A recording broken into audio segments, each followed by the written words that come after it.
This lecture is part of a series of lectures for Rad229 MRI Signals and Sequences offered in the Department of Radiology. The 10th lecture, MRI Pulse Sequences Part 3, is broken down into 3 parts, and Lecture-10C covers advanced EPI methods. The learning objectives for this lecture include being able to appreciate several alternatives to single-shot EPI, to describe how multiple single-shot EPI can be averaged to mitigate bulk motion artifacts, to compare interleaved and segmented EPI approaches, and to evaluate advantages and disadvantages of various EPI approaches.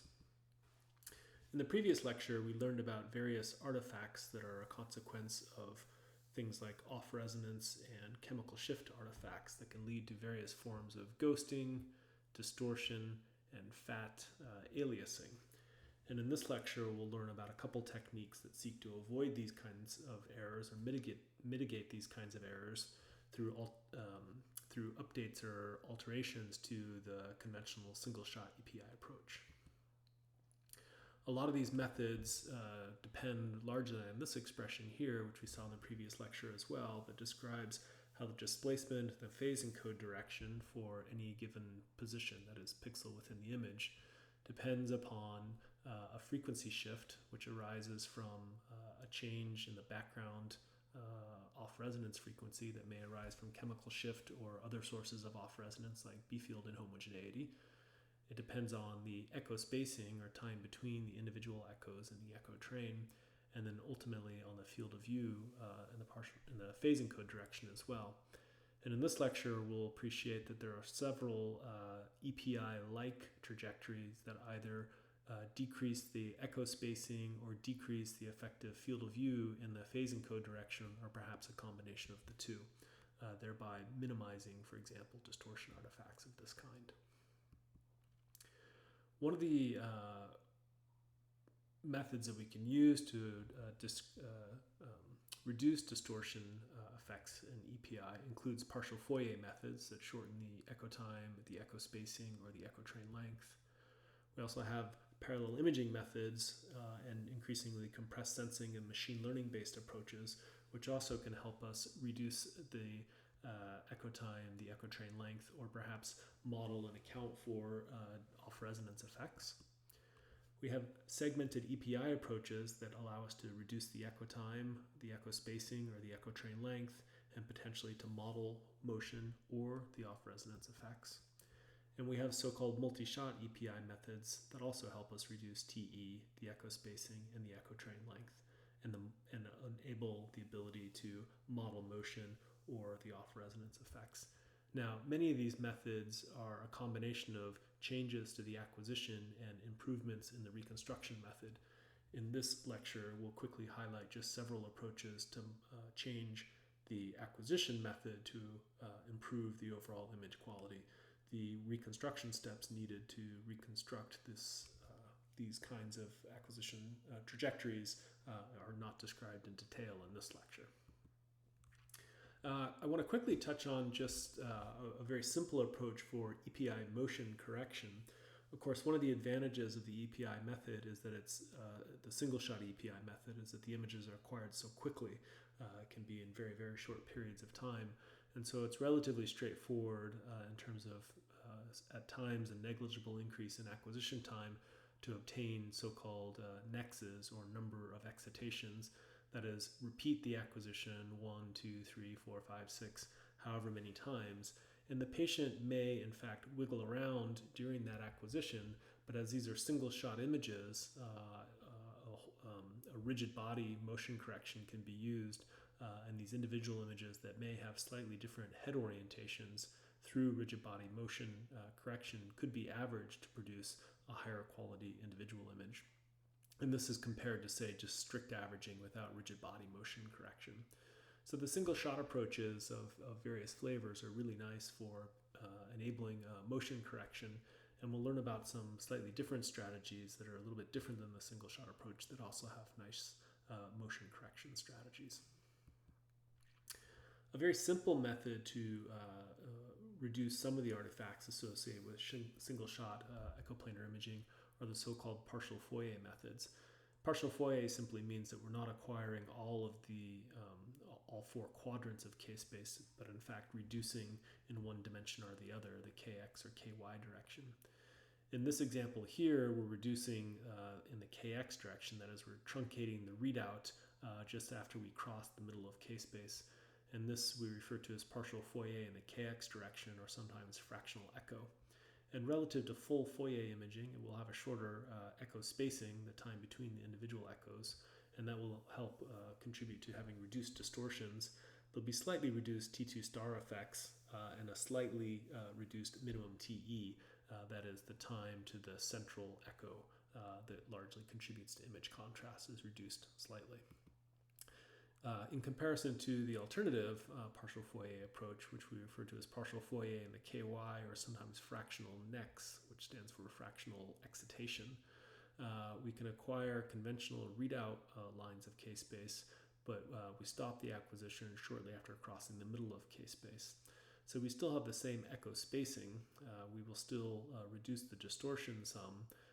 We'll have less of an effect on, say, chemical shift, since the echo spacing hasn't changed compared to conventional single shot. This will still give us some reduced T2 star effects and overall reduce the minimum TE. And this is a more common approach overall in terms of overall sequence performance.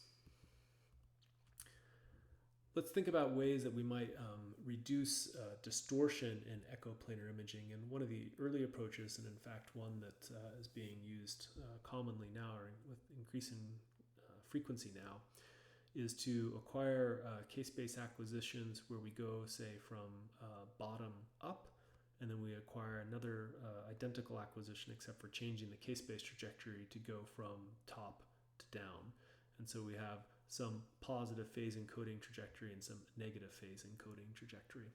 And this will have different effects on the distortion in the image of the underlying object. And so remember from the previous lecture, we have an object that looks something like this, and a background off-resonance field that's causing significant off-resonance in this bottom right quadrant. Depending on the k-space trajectory, the accumulation of this off-resonance will be affecting different spatial frequencies during the echoplanar imaging acquisition. And as a consequence, the final distorted images are quite different, although similar. And so you'll appreciate similarities in the distortion patterns. There's some almost symmetry to these, but in fact they are quite different displacement fields. But because we've acquired two acquisitions, we can estimate the off-resonance and actually correct the final image by trying to estimate this off-resonance field from these two acquisitions. And so this is a nice approach for reconstructing a less distorted image or an undistorted image, but it does also require that we obtain two images, and so consequently increases scan time by, for example, a factor of 2. There are several ways to reduce EPI distortions. Of course, we can think to begin with the fast spin echo approach, which is the undistorted kind of ground truth images. But we know that these acquisitions can take several minutes for whole brain coverage, whereas single shot EPI may only take several seconds. But of course, the single shot image can be quite distorted depending on the exact acquisition parameters and circumstances. We saw in the previous lecture that we could use echoplanar imaging, in this case a factor of 3 parallel imaging, to significantly reduce those distortions. But you'll still notice some distortions in the middle of the brain here, and perhaps in the shape of the eyes relative to the ground truth image, the fast spin echo image. And in fact, we can do even better with EPI-like trajectories. So you might pause the video for a second and try to think about what other alternatives do we have for traversing k-space in an echoplanar-like manner and further improving the overall distortion in the image. And it turns out, in fact, there's a number of different ways to do this. One example would be to do what we call readout segmented k-space. So we have very short readouts, but we're zigzagging through k-space, and then repeat these segments as many times as necessary to cover the full, say, kx extent of k-space. We'll talk about this method a little bit further into the slides. So let's think about comparing single shot versus an interleaved approach to echoplanar imaging. And so with single shot EPI, it's very fast, which is great because it can reduce the sensitivity to motion, and that's especially important in approaches like diffusion weighted imaging, where you need to obtain several registered images for the final computation of diffusion coefficients and diffusion tensors, for example. But we also know that these images can be quite distorted depending on the anatomical target territory in the underlying sources of off-resonance and distortion. A different approach is to use so-called interleave echoplanar imaging. It's slower in that we might acquire the odd lines in one acquisition and the even lines in another acquisition, but this will reduce the sensitivity to both T2 star and off-resonance sources. So this is just a simple example of a kind of interleaving, which would just be 2 times rate 2 parallel imaging. Now, there are in fact different ways to sort of traverse k-space, many different ways, and in fact the field of MR is full of clever strategies for traversing k-space to account for or mitigate various artifacts. The so-called interleaved EPI approach acquires, say, every 4th line in one shot, that's the yellow shot, and then repeats by incrementing the k-space phase encode step just once, and then repeating a similar partial ky trajectory. And so by interleaving, interdigitating these different EPI trajectories, there are several advantages relative to, or we can compare to the full Fourier approach, recognizing that we have a reduced echo train length, although we have to acquire multiple interleaves, and that extends the acquisition duration. We have slightly longer echo spacing, which isn't going to be as good for FAT. We'll have lower bandwidth in the phase encode direction. We will have a reduced TE, the time to the middle of k-space, and this will lead to reduced T2 star effects and overall reduced distortion. So it is an approach to improving overall EPI image quality, perhaps at the expense of increasing scan time. A different approach is the so-called segmented approach, where we use an EPI trajectory to acquire sort of a block of KY lines that are adjacent to one another. And we do this in one shot, and then in a subsequent TR, get another segment, a 3rd segment, and a 4th segment, so thereby clearly increasing scan time by a factor of 4, but we've also reduced the echo train length. Although we've kept the echo spacing the same, we will have a shorter TE and overall reduce the T2 star effects and have a reduction in distortion. There's many approaches to sort of acquiring the k-space data in an EPI-like manner. And about 15 years ago, the Propeller EPI approaches became popular and are still used primarily in a research context, but in some clinical contexts as well. The EPI Propeller approach can be applied in the phase encode direction, where each of these segments is called a blade now, and the blade of the EPI readout includes many KY acquisitions before rotating to acquire more rotated, but perhaps still called KY acquisitions. In this case, it'll have the same echo spacing as EPI, and so it's not improved in that sense. It will have reduced geometric distortion, a short TE and a shorter echo train length, of course, compared to conventional EPI. And it has some motion robustness properties because you're getting these projections along many different angles, and these low resolution images as well. You can perform so-called self-navigation from those low-res images from each of the individual blades. And in fact, each of those blades can also, or needs to be, corrected for phase effects and gradient delays as well. So it is a nice approach for improving motion robustness in multi-shot EPI. Another possibility, one actually that was invented at Stanford, is EPI Propeller in the readout direction. At least I believe it was invented at Stanford. In this case, we're doing so-called short axis EPI propellers. So we have a low KX resolution, which shortens our echo spacing, helps us reduce the geometric distortion and reduce the TE, and in fact, the TE and the echo train length are relatively constant compared to the EPI propeller approach. This technique is still motion robust and does lend itself to self-navigation, and blade correction is still important for overall improvements in image quality. So two very different, well, slightly different approaches to acquiring K-space in a sort of pseudo-radial manner, if you will. So we could compare these various approaches and some of their advantages and disadvantages. And of course, important to improving image quality for EPI is the distortion reduction. In the case of the interleaved EPI approaches, the distortion reduction really comes from a reduced effective field of view in the phase encode direction. We have a large delta ky, and so the effective field of view is smaller, and that saves us when we look back at the displacement artifact equation for echoplanar imaging.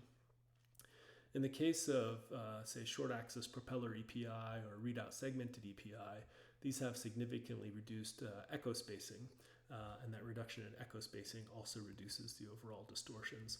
So we recall from this equation that we can reduce the total distortion either by reducing the echo spacing or reducing the field of view in the phase encode direction. So these are different approaches to mitigating those displacement artifacts, just different strategies for doing so. Oops, sorry. So we can make some other comparisons of the sort of advantages and disadvantages of the interleaved EPI approach and the short-axis EPI approach and the readout segmented EPI approach. And with regards to the interleaved EPI approach, this is relatively easy to implement. It's still basically a Cartesian sequence, and it's easy to reconstruct as well. You're not slewing all the time, and so in that sense, it's also pretty efficient. For the most part, slewing is just costing us time in the absence of doing anything like ramp sampling, which is relatively underutilized and not something we'll discuss in this particular lecture. A disadvantage, of course, of the interleaved EPI approach is that if you have any motion between those interleave, it causes ghosting, and that's pretty hard to correct. So if you have sort of phase discontinuities between those interleaves, that's a challenging problem, in fact, still an area of research. When it comes to the short-axis Propeller or the readout segmented EPI approaches, the advantage is that each segment or blade is acquired with a full field of view, and so you can correct for motion between those segments, and while it might be lower resolution in some directions, you can still get a nice composite estimation of motion between those segments, which leads to a less blurry composite image. You're also slewing a lot because of these very short readout durations, and so there's residual distortion for each of these segments combines to give some overall image blurring, which is, obviously less than ideal. So in summary, single-shot EPI is very fast, but we know it's prone to several artifacts. There's several methods that trade off reducing different artifacts, but may increase the acquisition time or decrease the overall SNR. So clever combinations of each approach can significantly improve image quality for a range of applications. These books, of course, are great references that I've used to build some of the material in this lecture, and I also acknowledge several people, including Brian, for lending material for this particular lecture. So that wraps up our series of EPI lectures, acquisition methods, artifacts, and advanced methods, and please join us next time for the next lecture. Thank you.